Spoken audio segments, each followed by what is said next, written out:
দর্শক আসসালামু আলাইকুম। আমি ডাক্তার আহমেদ নাজমুল আনাম, শিশু কিশোর নবজাতক এবং শিশু হৃদরোগ বিশেষজ্ঞ এবং সহযোগী অধ্যাপক বরাবরের মতো আপনাদের সবাইকে স্বাগতম জানাচ্ছি। দর্শক, আমি আমার চেম্বারে এখন ডায়রিয়ার রোগী বা পাতলা পায়খানা রোগী অনেক বেশি পাচ্ছি এবং এই ডায়রিয়া বা পাতলা পায়খানা আপনি জানেন আমি সবসময় অ্যান্টিবায়োটিক দেওয়ার ব্যাপারে আমি সবসময় বলি যে আপনারা নিজ থেকে দেবেন না। সেই সাথে আমি উদ্বেগজনকভাবে দেখেছি অনেক বাবুকেই লোপেরামাইড বা ইমোটিল জাতীয় ওষুধ বাবুকে দেওয়া হচ্ছে পায়খানা কমানোর জন্য, যেটা খুবই উদ্বেগজনক।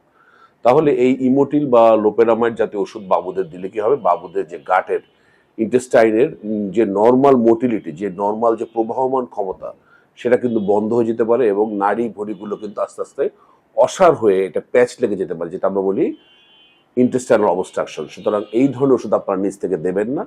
তার বদলে আজকে আমি যে ওষুধটা নিয়ে আজকে কথা বলতে চাই, যে পায়খানায় বাবুদের পায়খানায় রেসিট্রিল ট্রেন, ইনসেপ্টা কোম্পানির ওষুধটি রেসিট্রিল ট্রেন, রেসিকাড্রটিল, এই ওষুধটি আপনার বাবুকে আপনি দিতে পারেন।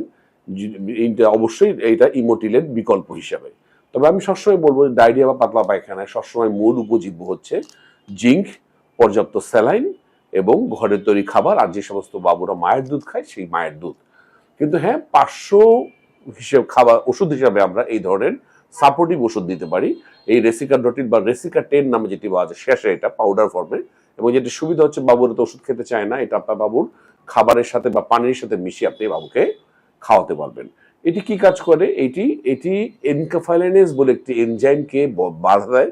এই এনকাফালাইনেজ বলে একটা এনজাইম বাধা দেওয়ার কারণে যে শরীরে এনকাফালিন বলে একটি ন্যাচারাল প্রোটেক্টিভ যে প্রোটিন, সেটি আমাদের শরীরে থেকে যায়, যার ফলে আমাদের পায়খানায় বা আমাদের ইন্টেস্টাইনে পানি বা লবণের হারানোর ক্ষমতাটা কমিয়ে ফেলে। তার ফলে কি হবে? প্রচুর পরিমাণে পানি যেইভাবে বাবুর পায়খানায় বেরিয়ে যাচ্ছিল, এই ওষুধ কিন্তু সেটিকে কমাতে সাহায্য করে। সুতরাং এটা বৈজ্ঞানিকভাবে কমাতে সাহায্য করে এবং আপনি বুঝতে পারছেন যে এটি নাড়ি ভুঁড়ি বা ইন্টেস্টাইনের যে মোটিলিটি, প্রবাহ ক্ষমতা কমায় না, যেটা লোপেরা বা ইমোটিল জাতীয় ওষুধ, যেটা লোপেরামাইড নামে জেনেটিক নেম, সেটি করে। সুতরাং এই সমস্ত ওষুধ থেকে সাবধানে থাকবেন। আপনি এই ধরনের ওষুধ চিকিৎসকের পরামর্শে অবশ্যই দিতে পারবেন। তবে এটি কত বছর বয়স থেকে দেওয়া যাবে? এটি 3 মাসের বেশি বাবুকে দিতে হবে, 3 মাসের উপরে দেওয়া যাবে না। এর কিছু ডোজ আছে, আমরা সেই ডোজ অনুযায়ী ওষুধ দিই। আমরা 1.5 মিলিগ্রাম পার কেজি হিসাবে দিই। তা আপনাদের বোঝার জন্য, মোটামুটি একটা 6 বছরের বাচ্চা 10 মিলিগ্রাম, 6 থেকে 7 বছর 7 কেজির বাচ্চা মোটামুটি 10 কেজি একটা স্যাশে খাবে। প্রতি প্রতি কেজিতে আপনার যদি 1.5 করে গুণ করেন, সেই হিসাবে স্যাশেটা দিতে হবে। তাহলে আমি যেটা বললাম, 7 কেজির বাচ্চা এরকম এটি খাওয়াতে পারবেন।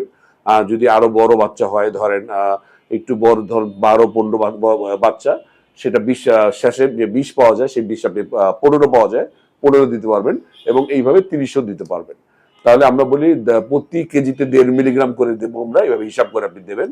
এবং এই পায়খানা, যেগুলো পায়খানায় প্রচুর পানি যাচ্ছে, দীর্ঘমেয়াদী ডায়রিয়া হচ্ছে, সেই সমস্ত ক্ষেত্রে আপনি এটা দিতে পারেন। কিন্তু অবশ্যই সাথে জিঙ্ক, ওরসালিন এবং চিকিৎসকের পরামর্শ তো আপনাকে নিতে হবে। কাকে দেওয়া যাবে না? যে সমস্ত বাবুর পায়খানা রক্ত যাচ্ছে, পুজের মতো যাচ্ছে, প্রচন্ড জ্বর এবং প্রচন্ড পেটে ব্যথা, তাদেরকে আপনি না দিয়ে অবশ্যই চিকিৎসকের পরামর্শ নেবেন এবং অবশ্যই 3 মাসের নিচের বাবুকে এইটি দেবেন না। তো দর্শক, আমি মনে করি ডায়রিয়ার সময় আমি সবসময় বলবো অ্যান্টিবায়োটিক দেবেন না। পর্যাপ্ত পানি, স্যালাইন, বুকের দুধ এবং যে সমস্ত নিরাপদ খাবার, সেগুলো আপনি দেবেন এবং যে কোনো ওষুধ চিকিৎসকের পরামর্শ নেবেন। তবে পার্শ্ব ওষুধ হিসাবে এই ধরনের রেসিকাড্রটিল বা রেসিকা-10 যেটি বাজারে পাওয়া যাচ্ছে, সেটি আপনি দিতে পারেন। অবশ্যই 3 মাসের উপরে বাবুকে দেবেন। তো দর্শক, আজ এ পর্যন্তই। পরবর্তী নতুন কোনো টপিক নিয়ে আবারও হাজির হব। সেই পর্যন্ত বরাবরের মতোই আল্লাহ হাফেজ।